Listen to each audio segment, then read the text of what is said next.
राम दोस्तों, मैं आपका रवि मंगवाना हिस्टोरी ऑफ स्टडी चैनल में स्वागत करता हूं। दोस्तों, कुछ महीने पहले ही अक्षय कुमार की नई फिल्म का एक टीजर आया था। फिल्म का नाम था पृथ्वीराज। बॉलीवुड हमारे सामने ऐसी फिल्में लेकर आता रहता है, ऐतिहासिक फिल्में, लेकिन जो बॉलीवुड की फिल्में होती हैं तो इनमें दोस्तों एंटरटेनमेंट ज्यादा होता है और ऐतिहासिकता कम। इसलिए मैं आज ये वीडियो लेकर आया हूं। जब भी पृथ्वीराज फिल्म आएगी अक्षय कुमार की, उस फिल्म को देखने से पहले प्लीज आप मेरी ये वीडियो जरूर देख लेना, ताकि आपको पता लगे पृथ्वीराज की असली सच्चाई क्या थी। इस वीडियो को देखने के बाद आप जब भी फिल्म देखेंगे तो आपको पता चल जाएगा कि फिल्म में क्या झूठा दिखाया गया है और उसकी सच्चाई क्या थी। और आपको वीडियो के अंत में यह भी पता चलेगा कि पृथ्वीराज तराइन के युद्ध में क्यों हार गए थे, क्या मेन कारण था उनका हारने का। इसलिए वीडियो को पूरा जरूर देखें, स्किप बिल्कुल भी ना करें। तो जल्दी से हम आज की वीडियो शुरू करते हैं। दोस्तों, पृथ्वीराज तृतीय, जिसे पृथ्वीराज चौहान के नाम से जाना जाता है, इनका जन्म अनिलवाड़ा में, जो कि गुजरात में हुआ था। इनके साम्राज्य की राजधानी अजमेर थी। इनके पिता का नाम सोमेश्वर और माता का नाम कपूर देवी था। इनका वंश की बात करें तो चौहान इनका वंश था। पृथ्वीराज चौहान के पिता की 1177 ईस्वी में चालुक्य शासक भीम द्वितीय ने हत्या कर दी थी। उस समय ये अल्प आयु के थे, जिस वजह से इनकी माता कपूर देवी ने योग्य मंत्री कैम्बास के साथ मिलकर एक संरक्षिका के तौर पर शासन किया पृथ्वीराज चौहान के नाम पर। दोस्तों, पृथ्वीराज चौहान को बचपन से ही विविध विद्याओं और कलाओं की शिक्षा दी गई थी और पृथ्वीराज चौहान अपने समय के सबसे बड़े धनुर्धर थे, यानी कि उस समय इन जैसा कोई भी धनुष बाण नहीं चलाता था। इन्हें शब्द वेदी बाण चलाने में महारत थी। अब शब्द वेदी बाण क्या होता है दोस्तों, मैं बता दूं। शब्द वेदी बाण का मतलब होता है कि आंख बंद करके भी जो हम बोले या शब्द या आवाज जहां से आए उस पर बाण चलाना, यह होता है शब्द वेदी बाण चलाना। फिर दोस्तों, पृथ्वीराज चौहान 1180 में जवान हो जाते हैं और स्वतंत्र रूप से अपना शासन संभालने लगते हैं। और स्वतंत्र रूप से शासन चलाने के साथ ही ये अपने साम्राज्य का विस्तार आरंभ कर देते हैं। इनके राज्यसभा में बात करें तो जयनायक भट्ट, विश्वरूप, विद्यापति गोट, चंद्रबरदाई जैसे विद्वान थे।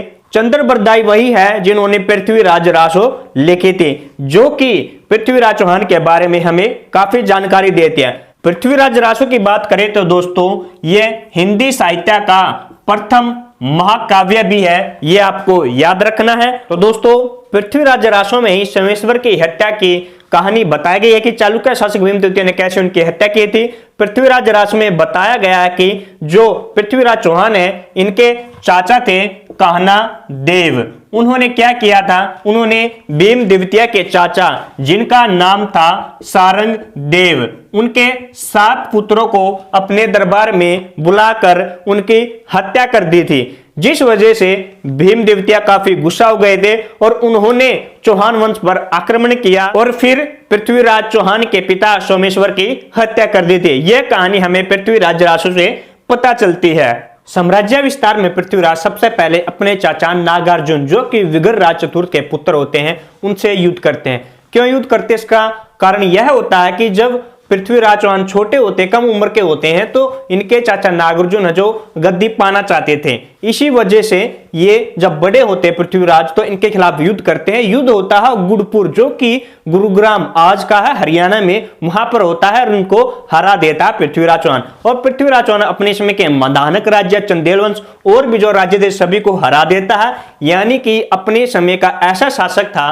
पृथ्वीराज जो कोई भी युद्ध नहीं हारा था, केवल आखिर में युद्ध हारता है तराइन का युद्ध। उससे पहले एक भी युद्ध पृथ्वीराज चौहान ने नहीं हारा था। पृथ्वीराज रासो से ही हमें पता चलता है दोस्तों, जो चालुक्य शासक भीम द्वितीय थे, जिन्होंने इनके पिता को मारा था, पृथ्वीराज उन पर हमला करके उन्हें भी मार देते हैं। केवल उस समय एक शासक था कनौज का गहडवाल राजा जयचंद्र, जो पृथ्वीराज को चुनौती दे रहा था। यानी कि उस समय 2 ही वीर थे, पृथ्वीराज और जयचंद्र। दोनों एक दूसरे के शत्रु थे। क्यों शत्रु थे, उनकी लड़ाई का कारण था दिल्ली का अक्षेत्र। अब दिल्ली का अक्षेत्र लड़ाई का कारण क्यों बना, क्योंकि जो विग्रहराज चतुर्थ थे, इनके पृथ्वीराज चौहान के दादाजी, उन्होंने जो जयचंद्र हैं, इनके पिता थे विजय चंद्र, उनको हरा कर दिल्ली पर अधिकार किया था विग्रहराज चतुर्थ ने।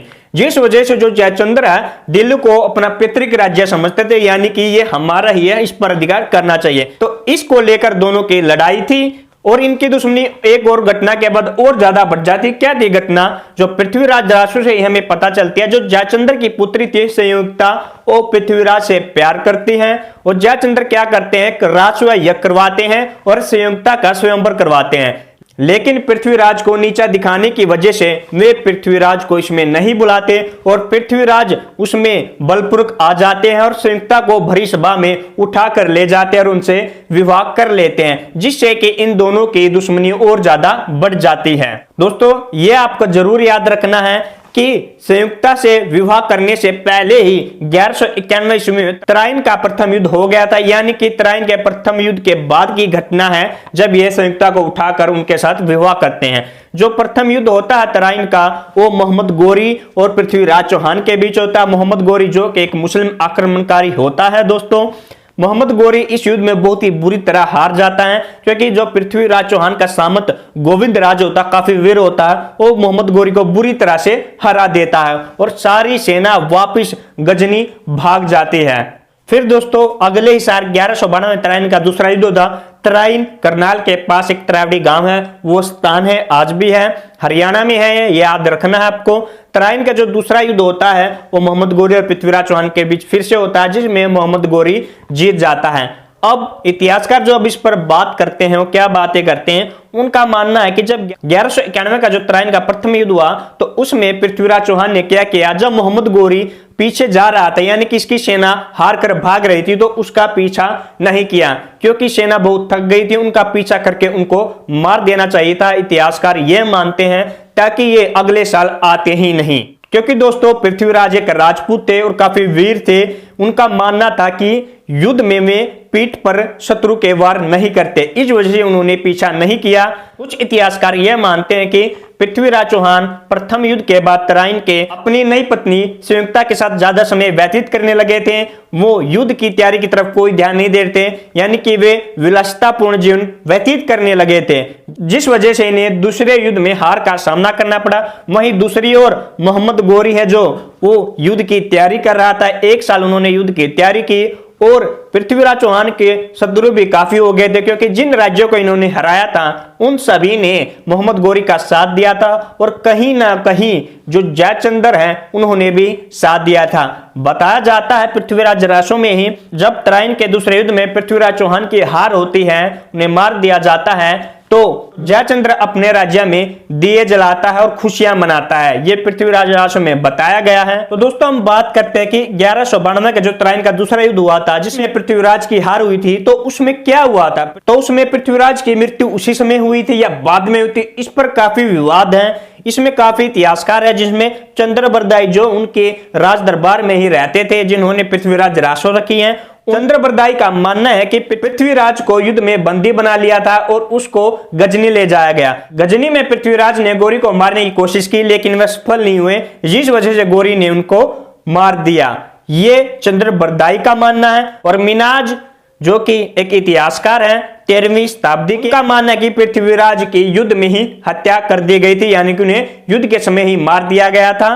हसन निजामी एक और इतिहासकार हैं, उनका मानना है कि पृथ्वीराज युद्ध में हार गए थे और उन्होंने मोहम्मद गोरी की अधीनता स्वीकार कर ली थी। ये दोनों ही इतिहासकार 13वीं शताब्दी के हैं, ये आपको याद रखना है। और आपने अब ये देखना है जब भी अक्षय कुमार जी की नई फिल्म आएगी पृथ्वीराज, उसमें कौन सा तरीका दिया गया है कि चंद्रबरदाई द्वारा बताया गया या मिनाज या हसन निजामी, कि कैसे तराइन के दूसरे युद्ध के बाद पृथ्वीराज की हत्या होती है या उन्हें गजनी ले जाया जाता है या वह अधीनता स्वीकार करते हैं, ये फिल्म आने के बाद ही पता चलेगा।